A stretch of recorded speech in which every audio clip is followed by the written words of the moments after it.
Okay. How to analyze pro replays. I'm Yes, I'm sure you guys know we got new maps, and on top of having new maps, we're gonna have about two more tournaments that are about to finish, and we just had DreamHack Valencia finish as well. So we're gonna have tons of games on these new maps, and it's gonna be everyone's I don't know, Christmas gift here. Everyone's gonna be diving in, watching the games, and I think it's good to know how to actually do that and what things to consider when watching these games. So I've just picked up a random game between Mario and Hero from DreamHack Valencia. And just right off the bat here, a couple things to just consider. The first thing is the matchup, right? Player versus player, not race versus race. So here we have Marv versus Hero. And you just kind of got to think about like these people probably play each other a ton, probably play each other on ladder, custom games, tournaments. And so underneath this game, there's going to be a good amount of metagaming involved. As soon as the vetoes start, you're banning maps, thinking about, the matchup, the race matchup, and the player matchup. And certain openers, you might see a certain opener that kind of doesn't make sense, or you might be like, wow, that's pretty sick.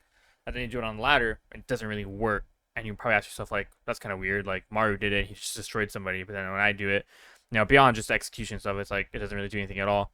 And that comes down to the fact that a lot of stuff is specifically against certain players, and you just want to be able to kind of realize that and see that.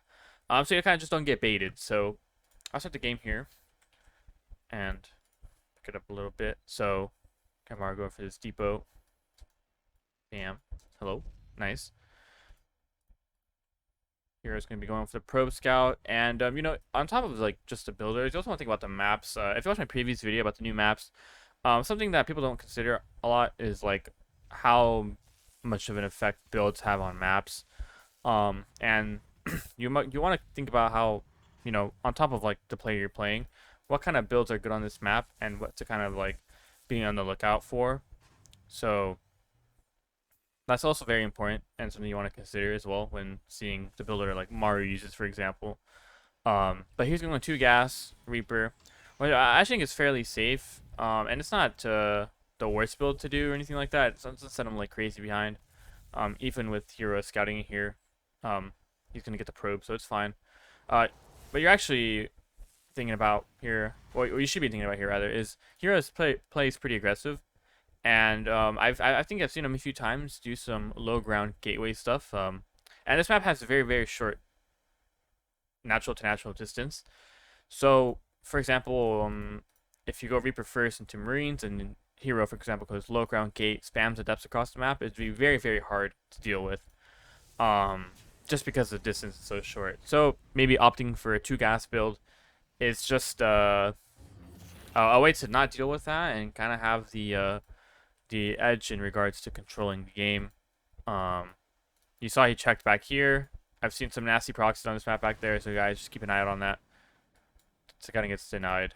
And yeah, look, command center, wood mine. So here it looks like a wood mine drop, right? That's probably what you would assume here, and what I think it's fairly reasonable to say. We're gonna see probably some two Marines start pretty soon there. Yep, and then Reaper's gonna come in.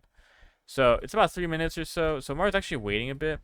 About 3 minutes is when that tech should be coming down by Protoss. So here he comes in. He's gonna get the scout off before the starport finishes, and he's gonna see that it's a Phoenix, right? You can tell from the shape of the unit in the Stargate. And so actually, let's see if he. Okay, so he does build a Viking. So see, it's actually very important. Like, you obviously wouldn't build a medevac against Stargate, but you probably assume that if this wasn't a Stargate opener, that Maru would go for the medevac. Okay, so that's just this is a very simple thing to look for, right? Like, I'm sure anyone could figure this out on their own, that this would probably have been a medevac, but because Stargate is now Viking. And if you notice the way he scatters his Widow Mines, when you're playing against Phoenixes, even against Oracles, but I guess against Oracles it's a little bit of a hit or miss, but against Phoenixes, it actually is pretty helpful to put him out in the map in certain places. So for example, here is good. Here is completely fine. You could even go farther. You could put like here or here. It just increases the chances of Phoenix just running into the Widow Mines. When you put them in your mineral line, it's always very easy to assume there's going to be a Widow Mine there, and that's when they would be paying the most attention. So at least at the pro level, I would say, and even masters up, that Protoss players will be, and anyone in general will be on the lookout for the Widow Mines and the mineral lines. This is obviously a mistake, but it seems like Hero didn't complete the shade there. Now here it looks like he drops a bunker because he doesn't really know what's happening, and then he actually goes into a Raven. Now this Raven thing, again, you'd probably be thinking like, oh, against Phoenixes, like Phoenixes will just kill the Raven, and that's true. They will. They will indeed kill Ravens. The Korean Terrans do this. It's very, very, very, very, what's the word? A coin flippy. It feels like you have to hide the Raven, and then it's just very annoying. A lot to consider. Not that it's not good if the Raven stays alive. It's actually amazing if the Raven stays alive, but it's very, very, very high risk, high reward scenario. So for example, this may not be something you would do normally, right? Again, maybe opting for Raven is not your best choice because you might just lose to Raven right away to the Phoenixes. Now again, if it's not a Stargate, definitely could play Raven completely fine. So that's what you want to look out for there. You got a Forge, Robo, quick third base, and he actually has like very little gateway units, but he's able to take this third behind the main, the pocket base, and it's just very safe, easy to defend. Obviously, he's going to be short off one gas, but if he's playing charge lot style, then it doesn't really matter, right? Heavy charge lot with maybe with Colossus or something like that, or just yeah, with Colossus and then 2 medevacs here. Just getting that +1, just macroing very hard. He's going into mine, so this is just very normal gameplay. He keeps the Phoenix, or he keeps the Raven on top of the bio, which, you know, this is what I mean right here, right? Now, he actually does kill 2, 3 Phoenixes, and that's actually great, right? And the Raven stays alive, which is, like, I don't even know. That's probably insanely lucky, I would say. But, you know, again, we're talking about Maru here, who instantly dropped down the turrets and moved the Raven back. If that's something you can't do, again, like, you would, 9 times out of 10, including me, that Raven would be dead right now. And you can see how easy it was for Hero to just, like, A-click it. Okay. Just get an idea of depth, so now we're going to move out. So we've killed 2 Phoenixes here. Or Mario's killed 2 Phoenixes here. Now he's going to go on his move out. And behind this, he's going to take the back third. And if you see this, which is very interesting, he actually doesn't even check the other 2 bases. Which I'm sure he just assumes that Hero took this. And I'll tell you what, like, that's actually, I would never assume anything like that. Even if it's highly probable, I would never assume something like that. Because what ends up happening is you assume that, and then your opponent has this base, and you have no freaking idea, and he could have just killed it. So at least for you guys or for anybody in general, just check the third base with only 1 unit, one of the forward ones, and then you can do something like this. Obviously here there's very little to defend, but the super battery, the cannon, and the positioning of Hero is very good. So naturally he's gonna be able to defend. And there you go. These are just for the Phoenixes, literally.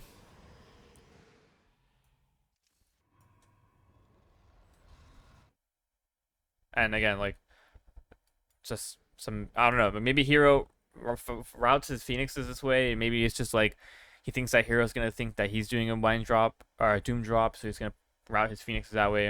Like I said, it's a random thing people will be doing in these tournament games, so that's good though. Putting that Sweat of Mines out here. Raven's still alive, and then here Mario just postures out on the map, having a good time, doing some great stuff. So we'll continue on here though. Actually, I feel like this building placement kind of blocks off his SCVs from mining there, but that's fine. Let's go ahead and scan. See a couple more units, and we're gonna Ghost Academy, Armory, eBay, and I'm playing pretty normal here. Now, I like what Mario's doing, by the way, guys. Like, this is just something in general that's very good. It's just posturing out on the map. He doesn't actually take the fights, but he's making his presence known, and he's trying to keep Hero on the defensive. You can see he keeps defending Hallucinated Phoenix. He keeps passing his Phoenixes around. He's trying to build pylons out here, but he never takes a fight, right? So that's very good for you. Keeps your opponent on their toes as well, and again, he's just playing around with the Widow Mine placement. Now he's building Vikings and Ghosts, getting another starport.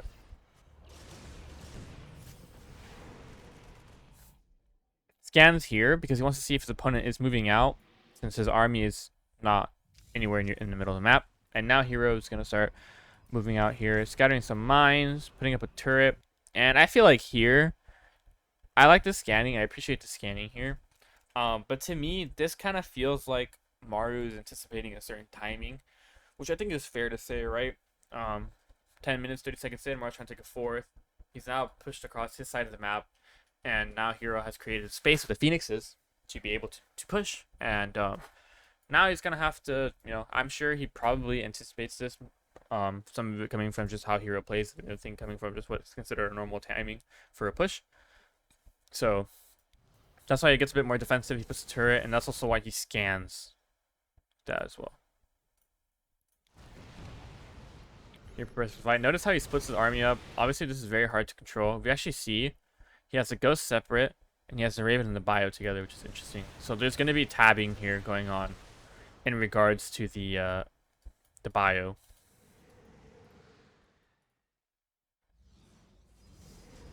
All right. We got a stim. We got a missile. He micros away. Very nice. Drops a scan. Replaces the turret. +1. There you go. Playing very chill. Holding the high ground here on the ramp, which is very, very nice. And yeah, so at this point here, now he's just chilling to add more command centers. Now again, this part here is to think something to consider here is like Maru is the late game GOAT, and he will 100% play like him every time, even if there is a chance for him to win earlier on. So when you're watching this and you see him just plant down all these command centers and just start turtling and whatever, like that's great, and that's something that he's really good at, but it doesn't have to be something that you do specifically, and it doesn't mean that it's the 100% right thing to do. Just stylistically, this is every time I've seen Maru play hero, he always wins these games where he plays the late game and he trades way better than his opponent, and he'll just win the game for that reason. Whether he was ahead in the beginning, whether he was behind, whether the game was even, it always turns out to be this way. So when you guys are watching Maru games like this, please consider that. Right now, I feel like if Maru wanted to move out, he actually could. He has 2/2. He has a Raven, Viking, Bio, Ghost. There's no disruptors yet. I think there's actually just one disruptor, 2 disruptors. And he could definitely deny the 5th base of hero. Maybe just anticipating something like this could be a little tough. But like I said, the amassing of the command centers and all this stuff, the turtling, guys, just be super careful about that. Don't get baited by Maru. If you want to try it, go ahead. But like I said, it doesn't have to be something it's not something you have to do in this scenario. It is an option, and but I'm telling you why Maru's doing it. And here he's gonna pace around with some medevac and some bio, and that's good, right? Keeps the rest of his army behind, but now he has some kind of map presence. And I feel like this is something that people tend to forget. Is whenever you feel like maybe you can't take a fight, but you don't want to give the Protoss player too much space, this is something you can do. Harassment is also very good as well for that. But yes, this obviously you're at a bit of a risk of losing the army, but it's definitely worth being out on the map. And like I said, making hero play a bit more defensive and respecting that. So here we go. We're gonna having him move out. Maru takes the 5th behind this, and he's adding more command centers, more barracks. And so here it feels like he wants to hit it in timing. Now, I feel like if he had gone a bit earlier, maybe there is no Tempest. Maybe this 5th base isn't set up defensively like this. So maybe actually having done this earlier could have been a better choice. But regardless, he's gonna go ahead and go for it. And then here he feels like he can't take the fight, so he's gonna pull back. And that's actually a really good point. Guys, if you ever feel like you can't win a fight, there's no reason to force it. We get caught up with this idea that we don't want to play like game PvP, and that's fair, right? It's very, very fair, and I would agree with that. But like, I mean, you're gonna play late game PvP, and I feel like your chances of winning may not be the highest. But if you just into your army into them, then you definitely have no chance at all. And taking a massive gamble in a scenario in which you probably already don't feel comfortable winning, because people can tell, right? Like, just fighting like, fuck, I'm not gonna win this shit, but you do it anyway, and it's just like, at that point you should have just played the late game and taken your chance there. Like just catching up to stalkers, again, just amassing command centers, taking quick 5th base, and getting off all these zealots, and he's just. Yeah, I mean, dude's literally just chilling. Kill the phoenixes, waits for liberators, and again, another starport, getting that +3. Turrets out in the middle of the map, building armor. So, like I said, these kinds of games, man, this is what Mar likes to do. So, like I've been nagging about, just when you see this kind of stuff, just keep that in mind. There's a great pick off here, and I'll speed it up just so we can see the end. But pretty much what we talked about is matchups, right? Player versus player. Think about that. Think about how each player likes to play if you're familiar with them, and consider that when seeing what kind of builds they choose and how they play the game out. For example, you'd obviously just assume that Maru's gonna play like this, right? And it's not something everyone can do, and don't get too baited there. But it's nice to see, by the way, what I like to watch about Maru's games, how to take fights, and I think watching higher level Terrans in general is very, very good. To see how and when to take the fight. For me, for example, I might have gotten frustrated here and just taking the fight, but obviously it would have been very bad. He has low HP units, missing half his army. It looks a bit dire here. He's got that Raven alive, he's got those High Templar. Hero insta a couple of his disruptors. And get some heals going on here. Tempers are being very annoying. Here what you're probably going to see is just him killing a bunch of Vikings. Actually, building more medevacs. Find very interesting. Defensive nuke there. Raven dies, but it actually had a good amount of energy. Lets the nuke go down, but behind this he keeps taking bases. And Hero's playing very, very aggressive, actually. I noticed Maru's trying to get us around in. This is genius, right? And the cool thing is here, you don't have to worry about the carriers, because there's no carriers. So really, it's just getting the concave and then A-clicking. Which Maru does here. Now he's trading barracks units for tier 1 units for Tempest. Kills off the reinforcing disruptors and zealous, and there you go. Just across the map, and that's gonna be basically kind of it there. But yeah, so just to end off here on a good note, so we have like we talked about earlier, considering the matchups, player versus player matchup, considering the maps, what builds are good on what maps, consider the styles of the players, and the metagaming involved in the initial stages. Usually it's the early game where there's a lot of metagaming involved. When it comes to build orders, what time a player moves out, certain assumptions that players make. For example, Maru not even checking the outside third, just assuming that Hero took this inside third, this pocket third. And then Maru here wanting to play the late game. Even if he did have a bit of an opportunity to attack earlier, he's just decided that he wanted to sit back, build a few more CCs, set up a defense, and then try to go for it, and push across the map. But yes, so yeah, these are just the things to consider. And different players, it's going to be different things. Obviously some players are going to be more cheesy, so you can think about that too. But yeah, so hope you guys enjoyed this video. Hope it kind of helps you think about how to watch these games, and I'll see you guys in the next video. Later.